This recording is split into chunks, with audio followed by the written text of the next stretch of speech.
We crossed Cook's Straits from Wellington in one of those rusty little iron tanks that go up and down and across there for 20 or 30 years and never get wrecked. For no other reason, apparently, than that they have every possible excuse to go ashore or go down on those stormy coasts. The age, construction, or condition of these boats, and the southeasters, and the construction of the coastline, are all decidedly in favor of their going down. The fares are high and the accommodation is small and dirty. It is always the same where there is no competition. A year or two ago, when a company was running boats between Australia and New Zealand without competition, the steerage fare was £3 direct single and £2 10 shillings between Auckland and Wellington. The potatoes were black and green and soggy, the beef like bits scraped off the inside of a hide which had lain out for a day or so. The cabbage was cabbage leaves, the tea muddy. The whole business took away our appetite regularly 3 times a day, and there wasn't enough to go round, even if it had been good. Enough tucker, we mean. There was enough appetite to go round 3 or 4 times, but it was driven away by disgust until after meals. If we had enough appetite to go round 3 or 4 times, to the cargo of oranges, lemons, and pineapples, and thereby run the risk of being run in on arrival, there would have been starvation, disease, and death on that boat before the end. Perhaps mutiny. You can go across now for £1 and get something to eat on the road. But the traveling public will go on patronizing the latest reducer of fares until the poorer company gets starved out and fares go up again. Then the traveling public will have to pay 3 or 4 times as much as they do now and go hungry on the voyage.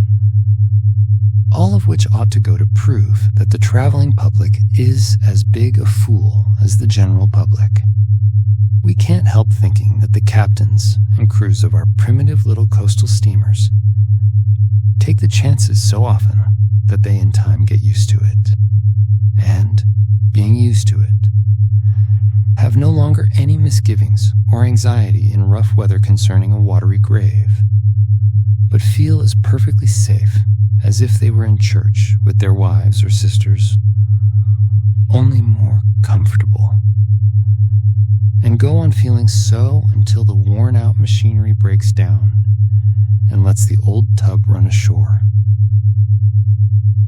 or knocks a hole in her side, or the side itself rusts through at last and lets the water in, or the last straw in the shape of an extra ton of brine tumbles on board, and the John Smith goes down with a swoosh before the cook has time to leave off peeling his potatoes and take to prayer. These cheerful, and maybe, unjust reflections are perhaps in consequence of our having lost half a sovereign to start with. We arrived at the booking office with 2 minutes to spare, 2 sticks of Juno tobacco, a spare wooden pipe, in case we lost the other, a letter to a friend's friend down south, a £1 note, and 2 half-crowns, with which to try our fortunes in the South Island. We also had a few things in a portmanteau and 2 blankets in a 3-bushel bag, but they didn't amount to much. The clerk put down the ticket with the half-sovereign on top of it, and we wrapped the latter in the former and ran for the wharf. On the way we snatched the ticket out to see the name of the boat we were going by in order to find it, and it was then, we suppose, that the semi-quid got lost. Did you ever lose a sovereign or a half-sovereign under similar circumstances? You think of it casually and feel for it carelessly at first, to be sure that it's there all right. Then, after going through your pockets 3 or 4 times with rapidly growing uneasiness. You lose your head a little and dredge for that coin hurriedly and with painful anxiety. Then you force yourself to be calm and proceed to search yourself systematically in a methodical manner. At this stage, if you have time, it's a good plan to sit down and think out when and where you last had that half-sovereign, and where you have been since, and which way you came from there, and what you took out of your pocket, and where, and whether you might have given it in mistake for 6pence at that pub where you rushed in to have a beer, and then you calculate the chances against getting it back again. The last of these reflections is apt to be painful, and the painfulness is complicated and increased when there happen to have been several pubs and a like number of hurried farewell beers in the recent past. And for months after that, you cannot get rid of the idea that that half-sovereign might be about your clothes somewhere. It haunts you. You turn your pockets out and feel the lining of your coat and vest inch by inch and examine your letters, papers, everything you happen to have bad in your pockets that day, over and over again. And by you peer into envelopes and unfold papers that you didn't have in your pocket at all, but might have had. And when the first search has worn off and the fit takes you, you make another search. Even after many months have passed away, some day or night, when you are hard up for tobacco and a drink, you suddenly think of that late lamented half-sovereign and are moved by adverse circumstances to look through your old clothes in a sort of forlorn hope, or to give good luck a sort of chance to surprise you, the only chance that you can give it. By the way, 7 and 6 of that half-quid should have gone to the landlord of the hotel where we stayed last, and somehow, in spite of this enlightened age, the loss of it seemed a judgment. And seeing that the boat was old and primitive, and there was every sign of a 3-day southeaster, we sincerely hoped that judgment was complete, that supreme wrath had been appeased by the fine of 10 bob without adding any Jonah business to it. This reminds us that we once found a lost half-sovereign in the bowl of a spare pipe 6 months after it was lost. We wish it had stayed there and turned up tonight. But, although when you are in great danger, say, adrift in an open boat, tales of providential escapes and rescues may interest and comfort you. You can't get any comfort out of anecdotes concerning the turning up of lost quids when you have just lost one yourself. All you want is to find it. It bothers you even not to be able to account for a bob. You always like to know that you have had something for your money, if only a long beer. You would sooner know that you fooled your money away on a spree and made yourself sick than lost it out of an extra hole in your pocket and kept well. We left Wellington with a feeling of pained regret, a fellow wanderer by our side telling us how he had once lost a 5-pun note, and about 2/3 of the city unemployed on the wharf looking for that half-sovereign. A sailor said that the Moa was a good seaboat, and, although she was small and old, he was never afraid of her. He'd sooner travel in her than in some of those big cheap ocean liners with more sand in them than iron or steel. You know the rest. Further on, in a conversation concerning the age of these coasters, he said that they'd last fully 30 years if well painted and looked after. He said that this one was seldom painted, and never painted properly.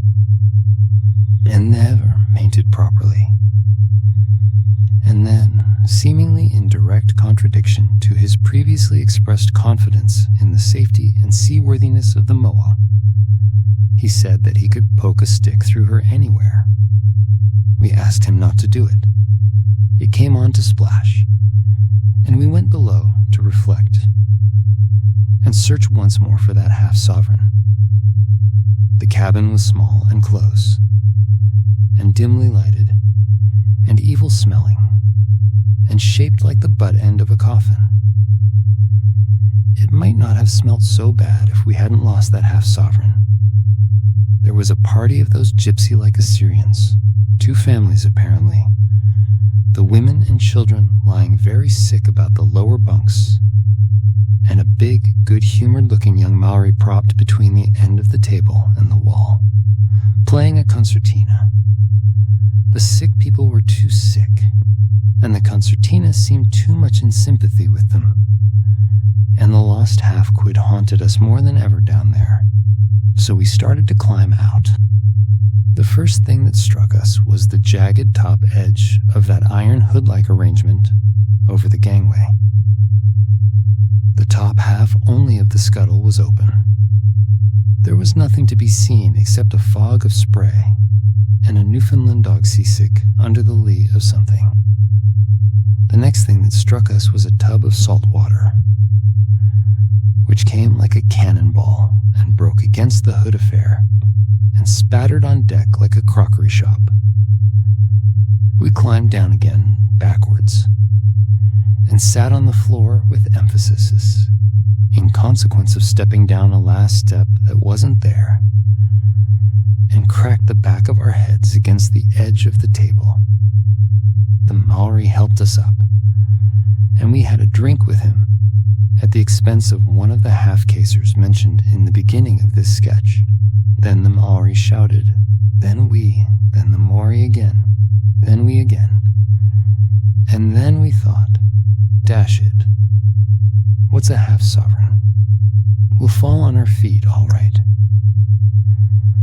We went up Queen Charlotte's Sound, a long, crooked arm of the sea between big, rugged, black-looking hills. There was a sort of lighthouse down near the entrance, and they said an old Maori woman kept it. There were some whitish things on the sides of the hills, which we at first took for cattle, and then for goats. They were sheep. Someone said that that country was only fit to carry sheep. It must have been bad then, judging from some of the country in Australia, which is only fit to carry sheep. Country that wouldn't carry goats would carry sheep, we think. Sheep are about the hardiest animals on the face of this planet, barring crocodiles. You may rip a sheep open whilst watching for the boss's boots or yarning to a penmate, and then when you have stuffed the works back into the animal and put a stitch in the slit and poked it somewhere with a tar stick, it doesn't matter much where. The jumbuck will be all right and just as lively as ever, and turn up next shearing without the ghost of a scratch on its skin. We reached Picton, a small collection of twinkling lights in a dark pocket, apparently at the top of a sound. We climbed up onto the wharf, got through between 2 railway trucks, and asked a policeman where we were, and where the telegraph office was. There were several pretty girls in the office, laughing and tayaking the counter clerks, which jarred upon the feelings of this poor orphan wanderer in strange lands. We gloomily took a telegram form and wired to a friend in North Island, using the following words: wire quid, stumped. Then we crossed the street to a pub and asked for a room, and they told us to go up to number 8. We went up, struck a match, lit the candle, put our bag in a corner, cleared the looking glass off the toilet table, got some paper and a pencil out of our portmanteau, and sat down and wrote this sketch. The candle is going out.